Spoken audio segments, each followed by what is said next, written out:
I feel like people have a very rocky relationship with film adaptations. On one hand, we want to see this thing that we love in one medium translated into another. On the other hand, we the fans will rip it apart if what we loved wasn't squished into what the runtime was. There's been many great adaptations, and many, let's just say, subpar ones. But when it comes to films that truly understood what the author was going for with their original masterpiece and actually adds to it with a recreation, that's something special that only a handful of adaptations have ever managed. And one of those is the 1989's Crow comic to its 1994 film. In both versions, it's about a man who was killed along with his fiancé on Devil's Night. He was brought back to life by supernatural forces to seek his revenge one at a time, all the while never really losing sight of the fact that this is a love story and the unbearable weight of grief. It was dark and brooding before that became the norm for the comic book genre, and the film would set the trend for how goth would look in the 90s. But before we look deeper into The Crow and how the film perfectly adapts its comic book source material,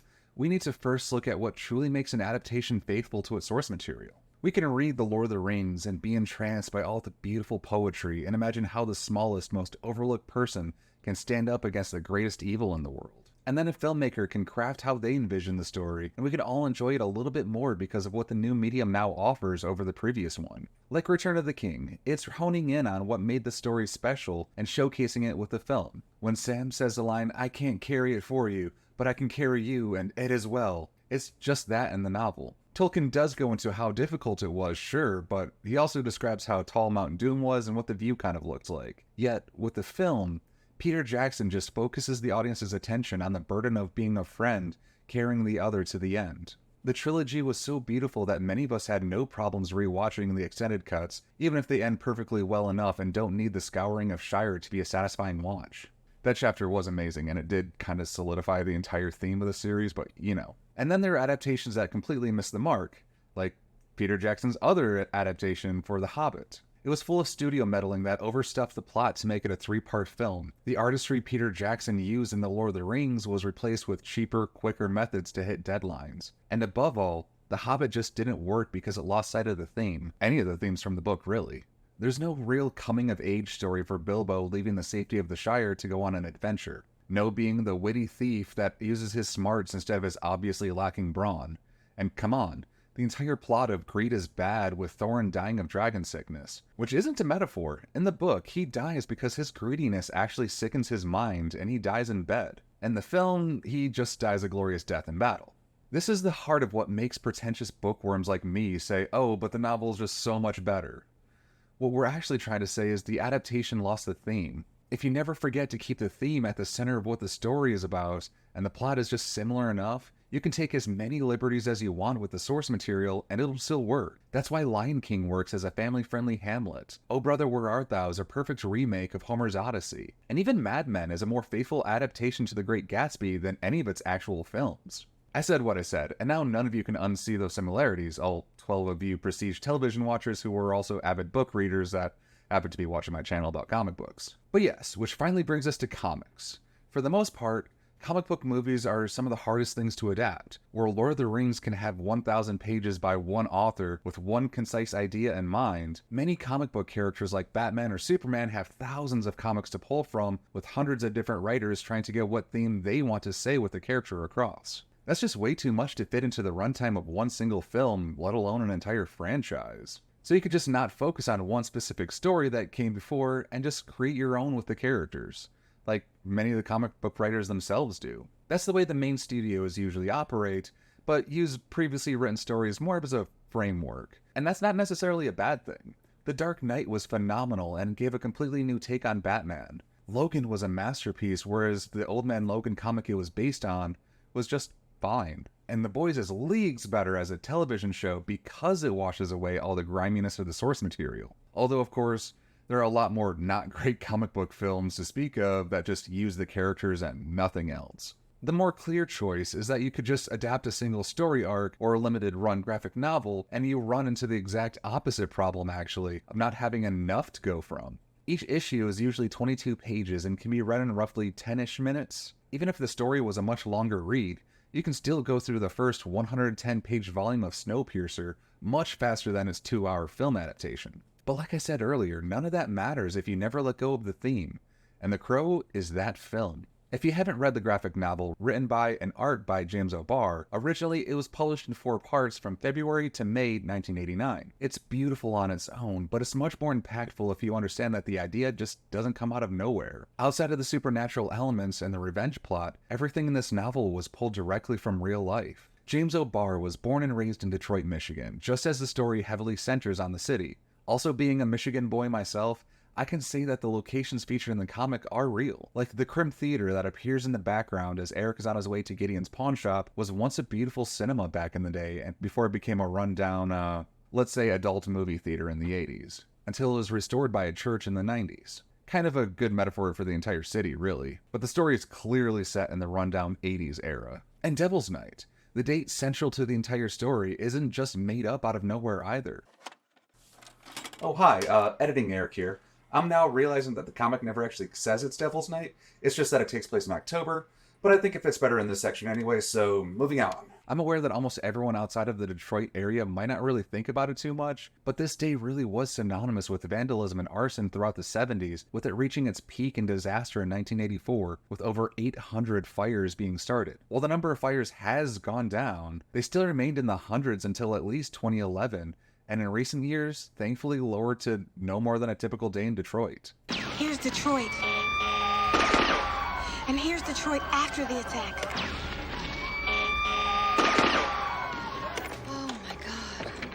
Which brings us back to James O'Barr's life. At the age of 18, he fell in love with a woman named Beverly and was engaged to marry her, until one fateful night she was killed by a drunk driver. He enlisted in the Marines to get away, but love and loss stays with you. He began creating combat manuals for the military to help supplement his income, because I can also tell you that the military barely pays its lore enlisted. It's then when he started working on his magnum opus, The Crow, and not as a means to sell comic books or change the landscape forever, or inspire generations of comic book readers, but he was doing this as a form of catharsis. Every sweet moment between Eric and Shelley, when the artwork transitions from all the hard ink to the soft watercolors, all that was actual moments that happened between James and Beverly, painting their new house together, getting her a white cat for Christmas. All of the moments of passion were genuine love that O'Barr shared with us on the page. As for the inciting incident of the young couple being gunned down, that was also pulled from the headlines of a Detroit newspaper at the time, when a similar couple was killed in a mugging over a $20 engagement ring, which is also a huge plot point in both the comic book and the film when the Crow goes to the pawn shop. If you haven't read this masterpiece, I highly recommend it. There are the original 1989 Caliber Press single issues,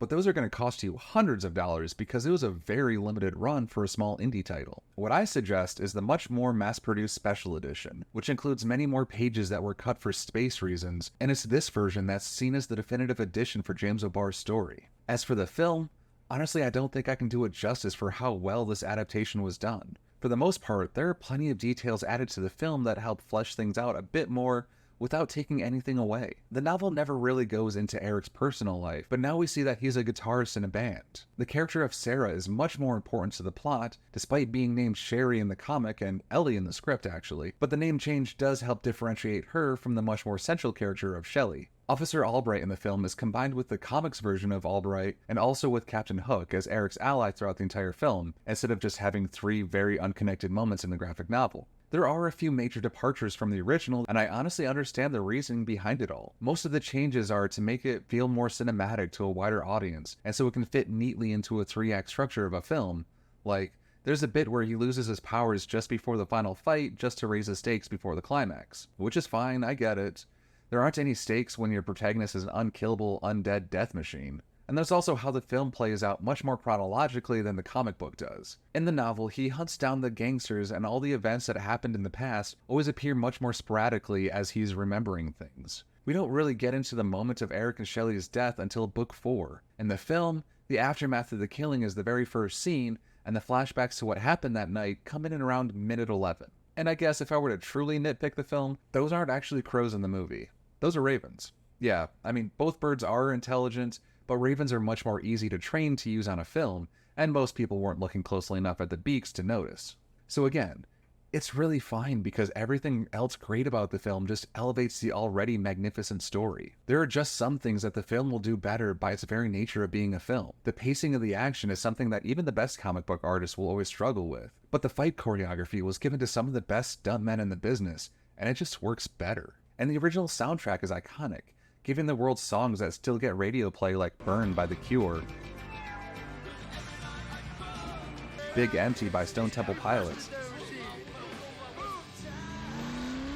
and Nine Inch Nails' cover of Dead Souls, originally by Joy Division.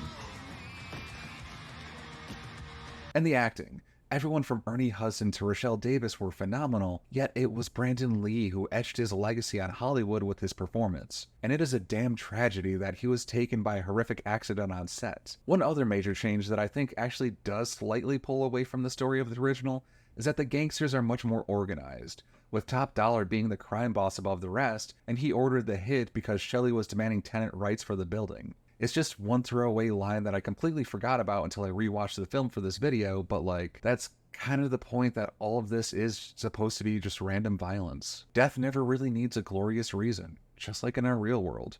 Sometimes the ones we love are just victims of the grand scheme of the universe, and there's never going to be any understanding of it all. And that was the heart of the comic. Eric and Shelley just happened to die when their car broke down on the wrong road at the wrong time and ran into the wrong people. There are just terrible people in this world, and the worst things can happen to the best people. I do not say this to make light of a horrible moment for the family and friends of Brandon Lee, but in a dark twist of fate, his death does add a metatextual layer to the theme of a story forever intertwined with his passing. There were many 1 in 1,000 mistakes that night on set that all accumulated into the accidental death of, by all accounts, a wonderful person. But back to finishing up the film itself. The gangsters were elevated to a more devious role in the film, but the comic is never really about them. It's about whether Eric is willing to forgive himself. The reason why the 2011 special trade paperback edition is considered the definitive edition is because it ends not with Eric killing all the bad guys, but with him coming to terms with and finally allowing himself to forgive not the murderers, but himself for everything that happened that night. However, since this moment is missing from the original Caliber Press run, I can't fault the film for not including something only put in 17 years later. So the film follows the other theme throughout the novel, that love is undying. The film also extends it to include the protection and love to save the life of Sarah to make sure the cycle of violence ends. And only afterwards can he truly be reunited with his love, and I think that's beautiful. But what do you guys think? Both versions of The Crow are very personal to me, and I will always come back to them every year. But I want to hear from you guys, and what stories you guys think were perfectly adapted into film. Let me know in the comments down below. And of course, if you enjoyed this week's video, please hit that like button and subscribe for more weekly content on comic books and nerd stuff. I've been Eric, and you've been awesome.